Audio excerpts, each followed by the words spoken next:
an Australian Rotary Health postdoctoral fellow with the National Drug and Alcohol Research Centre at the University of New South Wales. Louise's research focuses on the application of innovative methods, techniques and technologies to further our understanding of the epidemiology, classification and prevention of substance misuse and mental illness during the critical adolescent period. Her program of research makes links across epidemiology, information technology, I'm stuck on that word, and prevention research, and reflects global research priorities. She is currently leading the Brain Game study, which aims to determine whether online brain training can reduce risky behaviours, anxiety and negative emotions in adolescents, which may lead to mental illness in the future. So Dr. Louise is the APSAD Award career winner, and her keynote speech is on substance use and mental illness in young people using comorbidity to investigate and evaluate novel prevention strategies. Thank you, Kim, and thank you all for coming 9 a.m. Wednesday morning. I'd also like to acknowledge the traditional owners of this land and pay my respects to their elders past and present. I wanted to say how honoured I was to receive the APSAD Early Career Researcher Award. It was actually a big surprise for me. After finding out that I had received the award, I went and had a look at the previous winners, and they're all famous, so I'm really honoured to be amongst them. I'm going to be talking about comorbid substance use and mental illness in young people. And this is some of the work that I've been doing at the Centre for Research Excellence in Mental Health and Substance Use at the National Drug and Alcohol Research Centre. And what I'm really going to be focusing on is how we can use comorbidity to investigate and evaluate novel prevention strategies. Okay, so by way of background, I just wanted to touch on some of the epidemiology of mental illnesses and substance use disorders in young people. So in any year, 1 in 4 young people will meet criteria for a mental or substance use disorder. So this is data from the 2007 Australian National Survey of Mental Health and Wellbeing. So that's a survey of about 9,000 Australian respondents. So that's equivalent to more than 670,000 young Australians experiencing a mental illness or substance use disorder in any year. About 26% are female and 21% of males. The rates in females are largely driven by anxiety and depressive disorders, whereas the rates in males are driven by substance use disorders.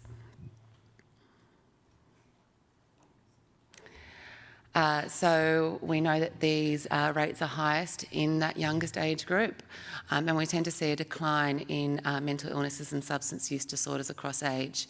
What you'll also notice there is that within each of the age groups, the rates of mental illnesses and substance use disorders are consistently higher for females than males. So what is the impact? Well, it's big. Mental health and substance use disorders are the leading causes of disability in young people.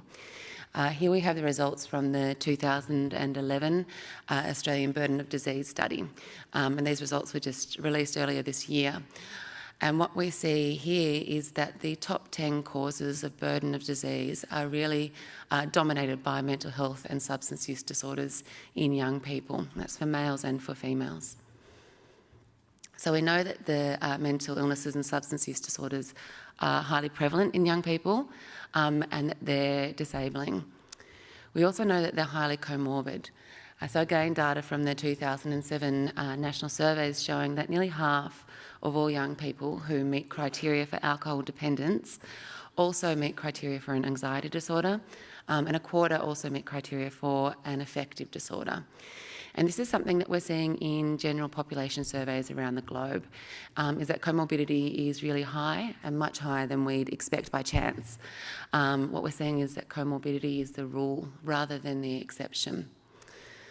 So why do we have such high rates of comorbidity? Why do we have such huge co-occurrence of these supposedly distinct disorders?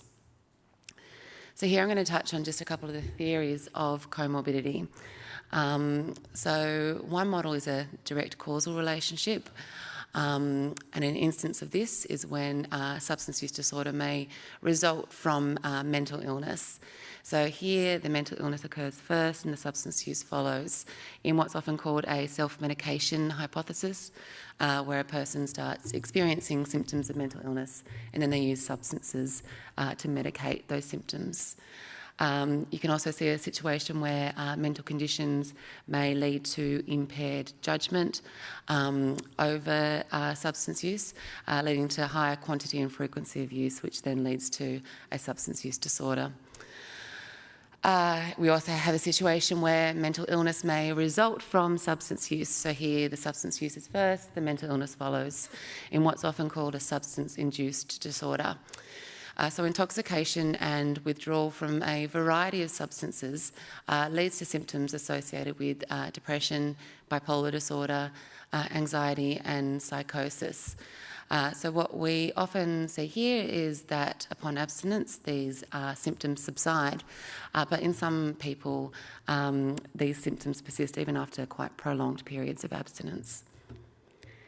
So another model I'm just going to touch on is an indirect causal relationship, and this is when one condition has an effect on an intermediary factor that then increases the likelihood of developing the other condition.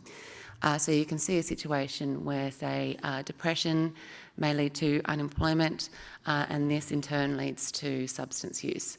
You can also see it happening in the reverse, where substance use leads to unemployment, which then leads to symptoms of depression.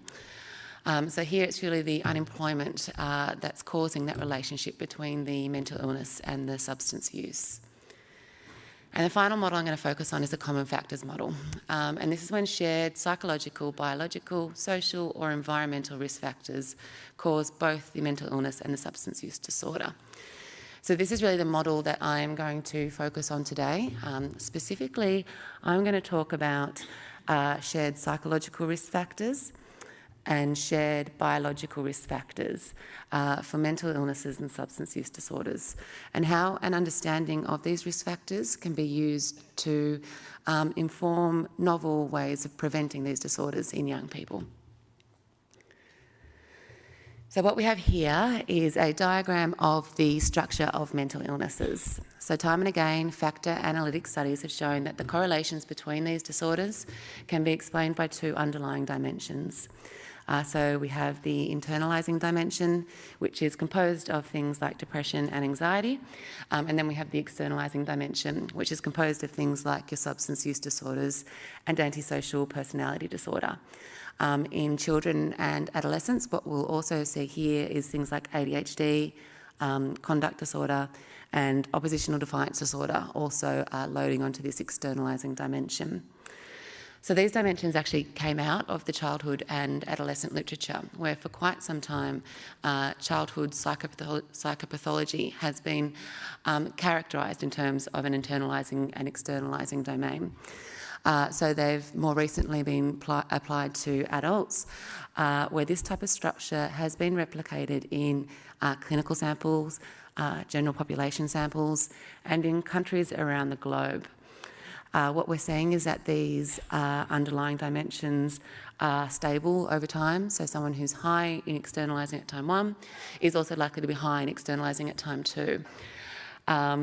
Recent research focusing on things like mania, schizophrenia and schizotypal personality disorder also indicate that there might be a third dimension added here, so a thought disorder dimension, which is highly correlated but separate to that internalising dimension. So links between these dimensions and cross-cutting personality factors have also been made. So internalising has been shown to correlate really quite highly with neuroticism, 0.98 in a large study, whereas you're seeing externalising correlating with things like behavioural disinhibition and impulsivity. And finally, what we see is high correlations between the internalising and externalising dimensions. So usually in the order of about 0.5. And this is really explaining why we're seeing such high rates of comorbidity between the internalising and externalising disorders. So here's a more recent extension of that structure, and this is called a bi-factor model. So in the bi-factor model, at one level, you've got your disorders being explained by those internalising and externalising dimensions, but then at another level, you've also got this more general factor underpinning the relationships between these disorders. And so it's a more general psychopathology factor, which in the literature has been called the P factor. So this P factor fully explains that relationship between internalising and externalising. So once you include the P factor in those models, you no longer see a positive correlation between internalising and externalising.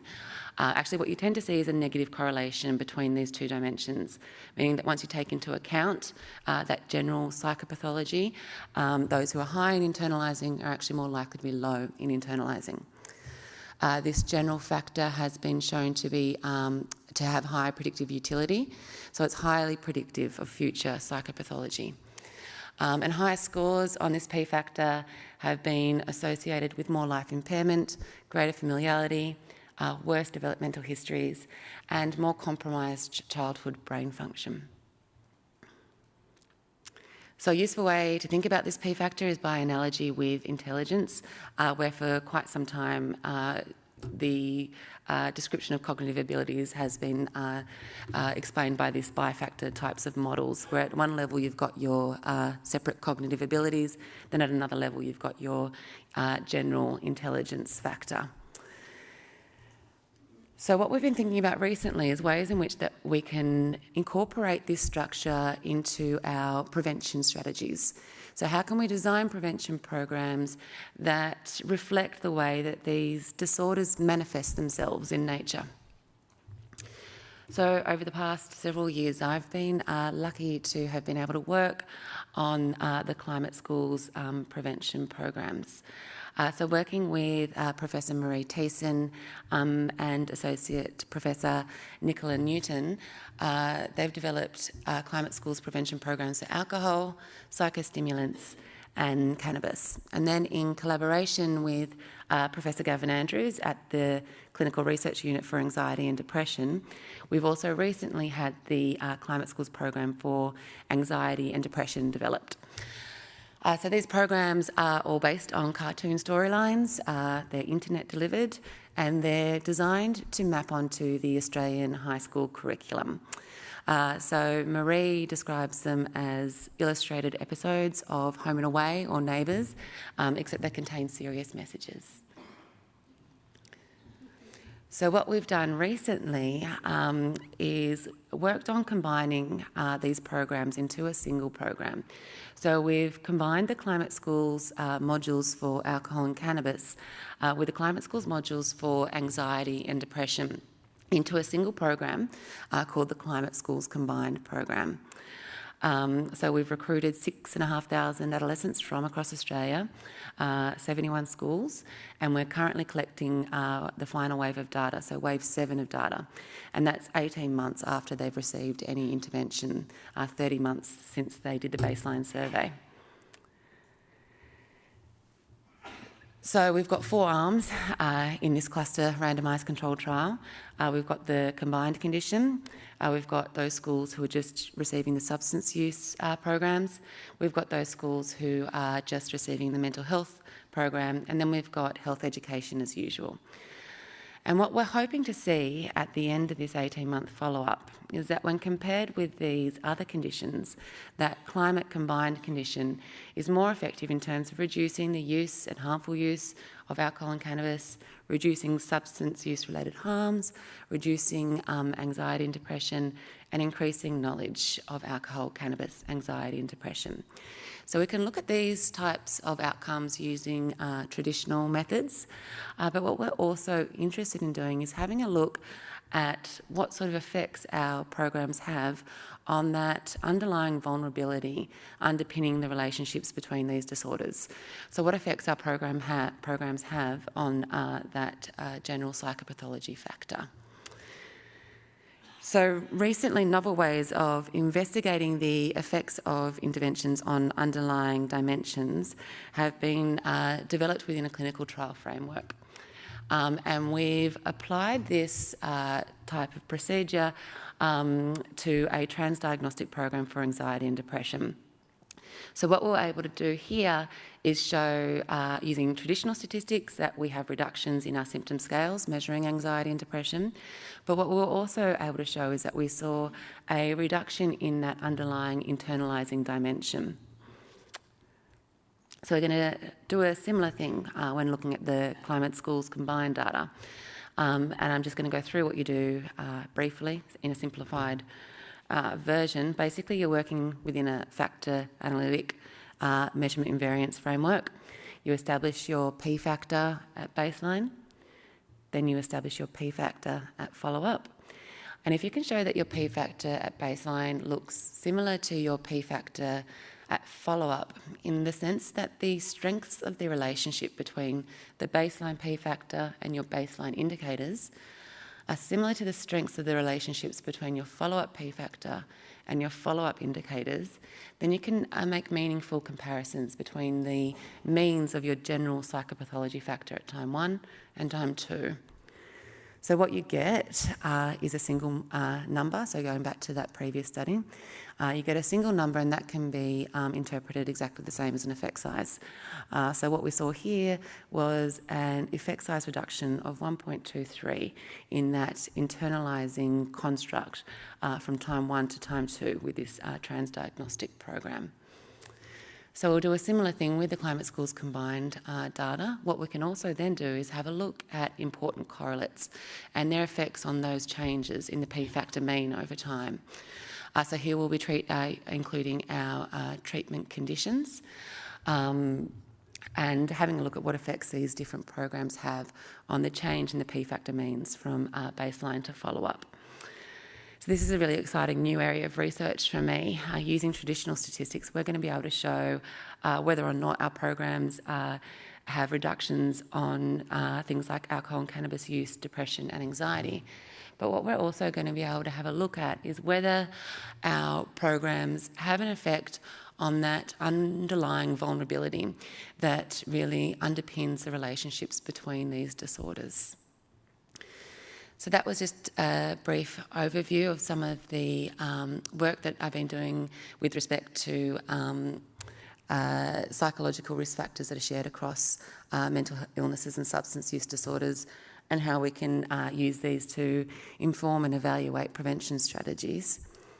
So what I wanted to focus on now are biological risk factors for mental illnesses and substance use disorders, and how we can use these to develop novel prevention strategies for adolescents who are at risk for developing these disorders. So what we've seen recently is the identification of common neural networks across a range of different mental illnesses and substance use disorders. So this was a recent meta-analysis of 193 imaging studies, and they focused on a range of neurobiological impairments.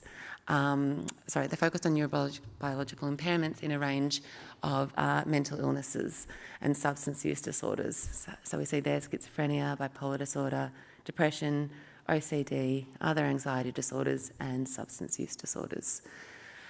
And what these disorders had in common was a loss of grey matter in the dorsal anterior cingulate cortex and the bilateral anterior insula.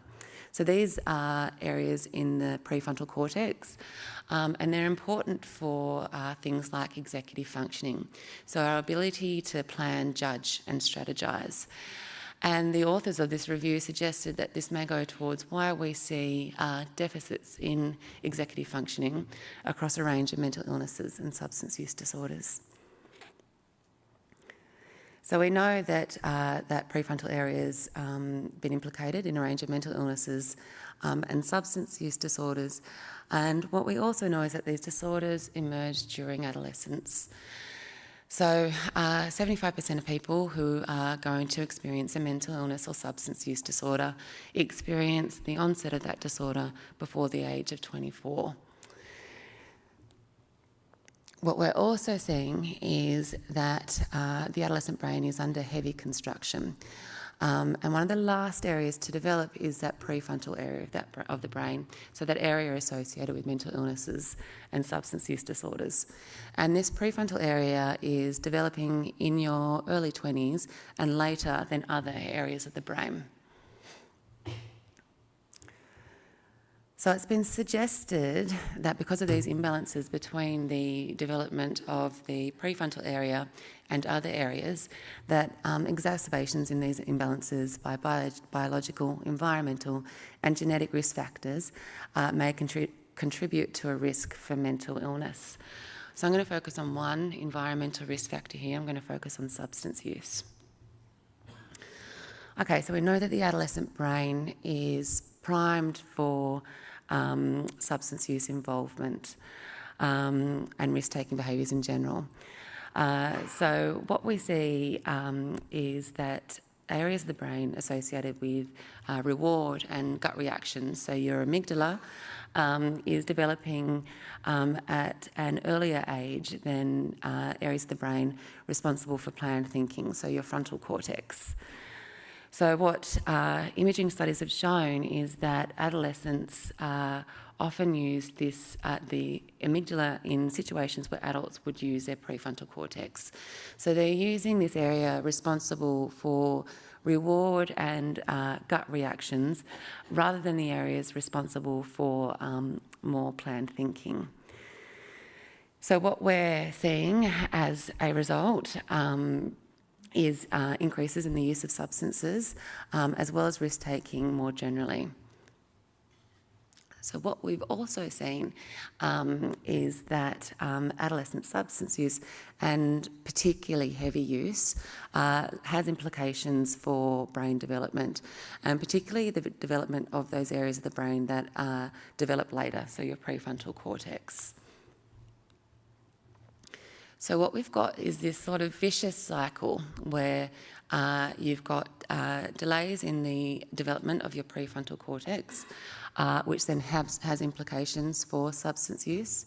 Your substance use then has implications for prefrontal development, which has further implications for substance use. So, and because of the relationship between the prefrontal areas and mental illness, this cycle may also have implications for the development of mental illness. So basically what we're saying is that adolescence is a particularly vulnerable period for the development of mental illnesses. It's a vulnerable period for the development of substance use disorders, and it's possibly also a particularly critical period for the development of the comorbidity between mental illness and substance use disorders.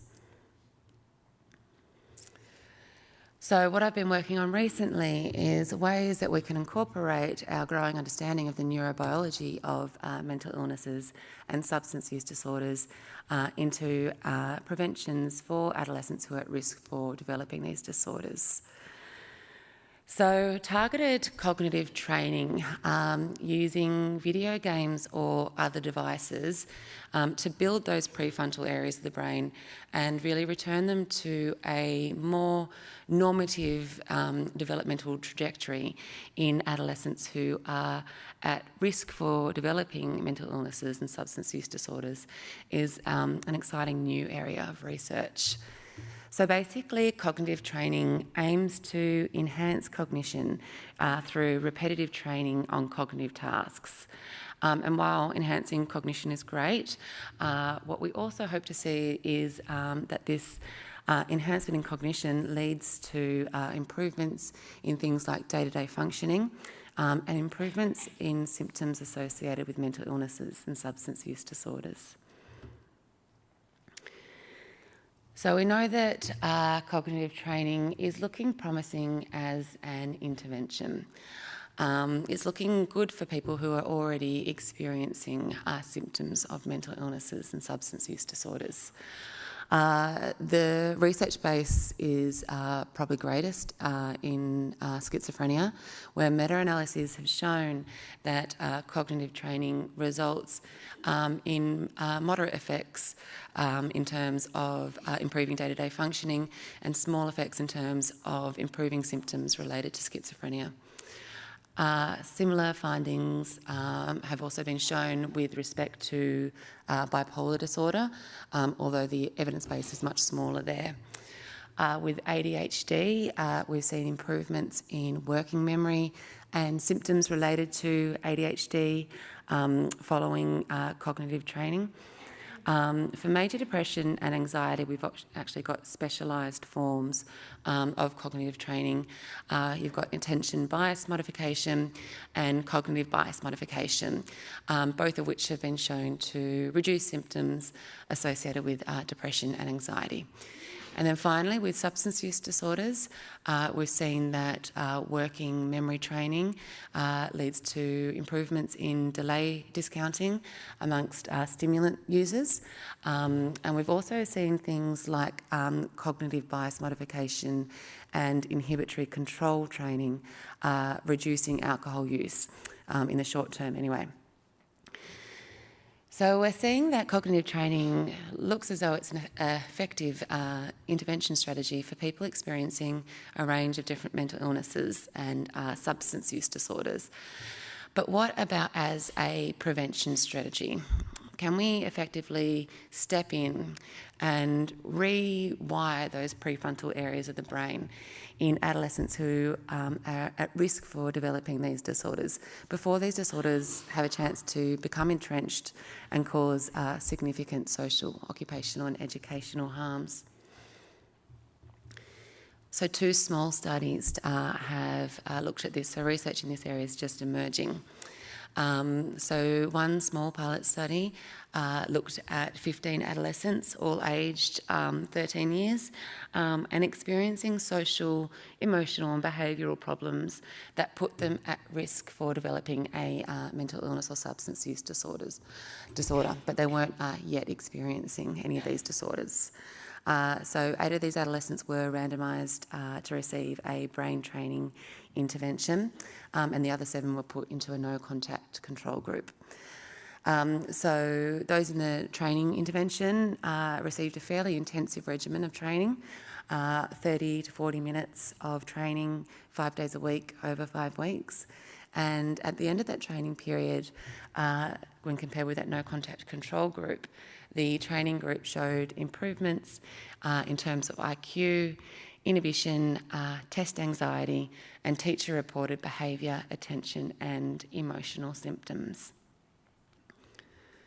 In a second pilot study, there were 14 young people, all at clinical high risk for psychosis. And there was no control group here. All of these guys got a brain training intervention, again a fairly intensive regimen, 40 hours online. They used the Lumosity package for this one, so 40 hours online over 8 weeks. And at the end of this study, that group showed improvements in terms of cognition, and they also showed some reductions in positive symptoms associated with psychosis. So we're seeing some evidence to suggest that cognitive training may be feasible as a prevention strategy in adolescents at risk for a range of mental illnesses and substance use disorders. There's problems with this previous research though. Using a no-contact control and then no control group at all in this study is problematic, and the small numbers of people in those samples really limits the types of conclusions that can be made. So what we're doing now is a much larger replication of this previous work. So we're recruiting 220 adolescents. We've recruited about 120 of them. About 70 of them have finished their programs. They're aged 16 to 24 years and they're all at risk for developing a mental illness.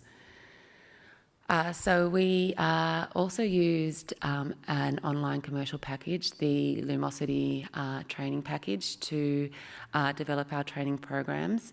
I developed the training programs really in consultation with 2 neuropsychiatrists who are collaborating with me on this project. Neuropsychiatry isn't really my background. So we've got the intervention group. Half of them have been randomised into that group, and the intervention program consists of 10 lumosity games that all focus on executive functioning, so building that frontal area of the brain. They do these tasks for about an hour a day, 5 days per week, over 5 weeks. The control group, they're also getting games from the lumosity package. We've selected 10 games which, as much as possible, lack executive functioning training potential. And they're also doing their programs for an hour a day, 5 days per week, over 5 weeks. And we're following them up over 12 months and periodically assessing things like cognition, personality, alcohol use, day-to-day functioning and symptoms of mental illness. And what we're hoping to see at the end of this program is improvements in cognition, decreases in alcohol use, increases in day-to-day functioning, and a reduction in symptoms of mental illness. So that's just an overview of the more recent work that I've been doing, focusing on the neurobiology of mental illnesses and substance use disorders, and how an understanding of this can be used to develop novel new ways of preventing these disorders in young people. I want to thank all of this work is very much a collaborative effort. I want to thank the New South Wales Climate Schools Combined team. I particularly want to thank Marie Thiessen and Tim Slade, who have mentored me for the past 10 years. I also want to thank my brain training team, so Antoinette Hodge and Nicola Gates, who are the neuropsychs working on this study, and Marie Thiessen, who's providing supervision. And that was a lot quicker than my practices at home. We've got 20 minutes for questions, but... We do. So if anyone has any questions, please make your way to the microphone so that everyone in the room can hear you.